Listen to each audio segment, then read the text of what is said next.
स्वागत है आपका हमारे चैनल स्कैरी नाउ पर। आज की कहानी का शीर्षक है डायन। मेरा नाम सागर है और मैं उत्तराखंड में रहता हूं।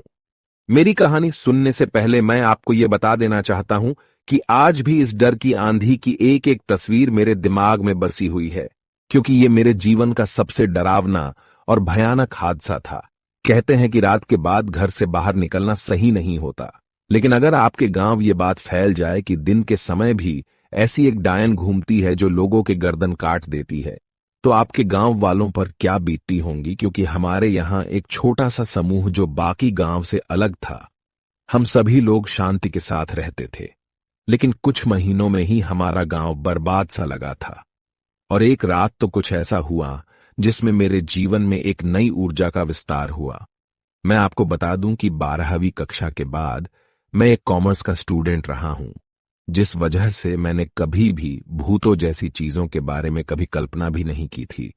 मैं इन सब के बारे में जानता तो था, पर कभी इन्हें करीब से नहीं देखा, न ही इनको कभी पहचानने की कोशिश की।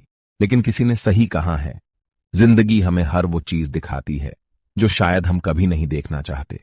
एक रात की बात है, जब मैं अपने परिवारजनों के साथ बैठकर खाना खा रहा था, तब मेरे दादाजी ने मुझसे कहा, बेटा, आजकल एक खबर बहुत तेजी से पूरे गांव में फैल रही है। गांव के सभी बुजुर्ग लोग, जो कि मेरे दादाजी के साथ ही थे, उनका मानना था कि गांव में एक डायन घूमती है जिसने 7 लोगों को मार दिया है। और यह कथन सही भी था, क्योंकि तकरीबन 3 महीनों में 7 लोगों ने अपनी जान गंवाई थी। लेकिन मुझे इन सब बातों पर विश्वास नहीं था। मैंने दादाजी से कहा, यह सब बकवास है, मैं इन बातों को नहीं मानता। वो सब बस एक सामान्य घटना थी जिसमें लोगों ने अपनी जान गंवाई। इस बात का कोई सबूत नहीं है कि ये सब उस डायन ने किया है। दादाजी को मेरी बातों पर हंसी आई और वो हंसते हुए बोले, बेटा, कभी मजाक में भी इन सब में मत उलझ जाना।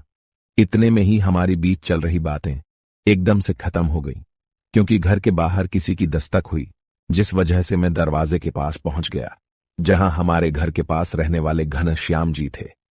अरे अंकल जी, आप इतनी रात यहां कैसे? उनका चेहरा सहमा हुआ सा लग रहा था।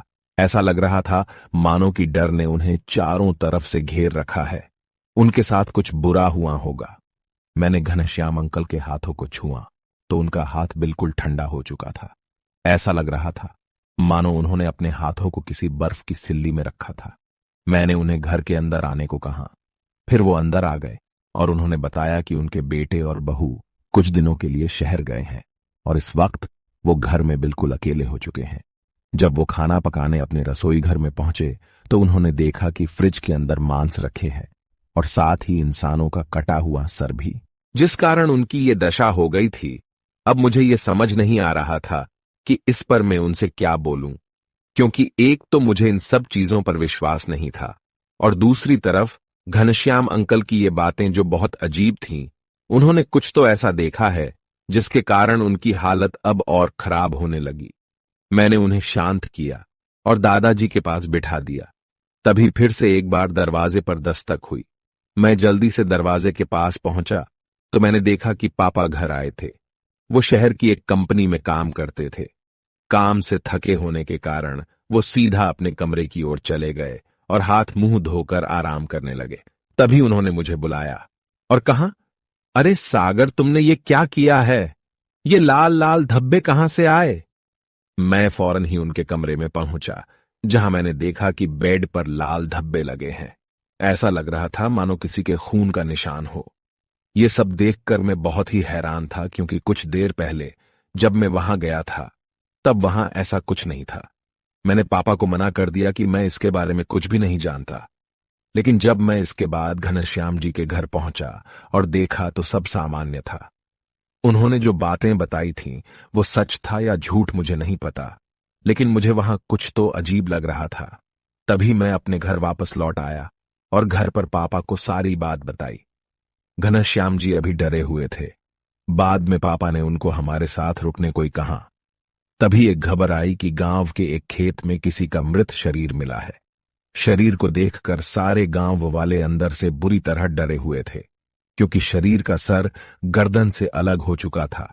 उसे देखने से ही पता चल रहा था कि उसे बहुत दर्दनाक मौत मिली होंगी। रात बीतने के बाद उस मृत शरीर को शमशान ले जाया गया, जहां उस शरीर से एक अजीब सी बदबू निकलने लगी। कुछ समय में ही वह बदबू पूरे गांव में फैल गई। गांव वालों ने यह तय किया कि जल्द से जल्द उस शरीर को जला दिया जाए, ताकि उस बदबू से सबको राहत मिले। और जैसे ही शरीर जल गई, बदबू आना बंद हो गया। मैं अभी इन सब घटनाओं को ही भुला नहीं पा रहा था। 2 दिन बीत गए और मैं अपने दोस्त श्रीजल के घर से अपने घर वापस आ गया था। घर पे सभी लोग खाना खाकर टीवी देख रहे थे। मुझे बहुत जोरों से भूख लग रही थी। मैं किचन में जाकर फ्रिज खोलकर अपना खाना निकालने जा रहा था। तब मैंने फ्रिज में जो देखा, उसे देखकर मैं बुरी तरह डर गया और नीचे गिर गया और जोर जोर से चीखने चिल्लाने लगा। मेरी आवाज सुनकर घर के सभी सदस्य मेरे पास पहुंचे और उनके भी पैरों तले जमीन खिसक गई जब उन्होंने वो दृश्य देखा। दरअसल फ्रिज में दादाजी का कटा हुआ सर रखा था। हम सब फौरन दादाजी के कमरे में पहुंचे, जहां वो नहीं थे, और उनके साथ साथ घनश्याम जी भी गायब थे। बहुत खोजने पर दादाजी का कटा हुआ शरीर घर के पीछे मिला, लेकिन घनश्याम जी का अभी भी कोई पता नहीं चला।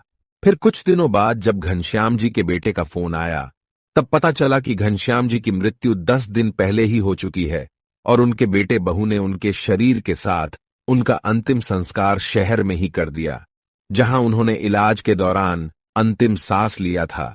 दादाजी और घनश्याम जी में बहुत अच्छी दोस्ती थी। शायद इसीलिए घनश्याम जी की आत्मा उन्हें आने वाले खतरे से सचेत करने आई थी। मगर न तो दादाजी उनके संकेत को समझ पाए और न हम। उस घटना के बाद पिताजी ने सबकी सुरक्षा के लिए घर को बेच दिया और हम शहर आ गए रहने के लिए। तब से लेकर आज तक हम अपने ही गांव नहीं गए।